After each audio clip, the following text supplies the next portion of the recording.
ইসরায়েলের প্রধানমন্ত্রী Benjamin Netanyahu বলেছেন, আগামী 10 বছরের মধ্যে যুক্তরাষ্ট্রের সামরিক সহায়তার উপর নির্ভরশীলতা কমিয়ে আনতে চায় ইসরায়েল। মার্কিন সংবাদ মাধ্যম সিবিএস নিউজকে দেয়া সাক্ষাৎকারে নেতানিয়াহু বলেন, আমি চাই যুক্তরাষ্ট্রের আর্থিক সামরিক সহায়তা ধীরে ধীরে শূন্যে নামিয়ে আনা হোক। তিনি জানান, বর্তমানে ইসরায়েল বছরে $3.8 বিলিয়ন সামরিক সহায়তা পায়।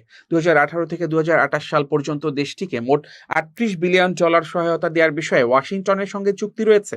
তবে নেতানিয়াহুর মতে যুক্তরাষ্ট্র ইসরায়েল আর্থিক সম্পর্ক নতুনভাবে পুনর্মূল্যায়নের সময় এসেছে, আর এখনই উপসাগরীয় রাষ্ট্রগুলোর সঙ্গে সম্পর্ক আরও জোরদার প্রয়োজন। 2023 সালের অক্টোবরে গাজা উপত্যকাতে যুদ্ধ শুরুর পর যুক্তরাষ্ট্রের ইসরায়েল জনসমর্থন কমে গেছে বলেও প্রতিবেদনে উল্লেখ করা হয়েছে। এক জরিপে দেখা গেছে যুক্তরাষ্ট্রের 60% মানুষের ইসরায়েল সম্পর্কে নেতিবাচক ধারণা রয়েছে। নেতানিয়াহু দাবি করেন, সামাজিক যোগাযোগ মাধ্যমে বিভিন্ন দেশের প্রভাব ও অপপ্রচারের কারণে ইসরায়েলের ভাবমূর্তি ক্ষতিগ্রস্ত হয়েছে। ইরান প্রসঙ্গে তিনি বলেন, যদি ইরানের বর্তমান সরকার দুর্বল বা পতন হয় তাহলে হিজবুল্লাহ, হামাস এবং হুথিদের মতো গোষ্ঠীগুলোরও পতন হতে পারে। এ সময় তার কাছে জানতে চাওয়া হয়, ইরানের সরকারকে উৎখাত করা সম্ভব কিনা। উত্তরে নেতানিয়াহু বলেন, সম্ভব। হ্যাঁ, নিশ্চিত না।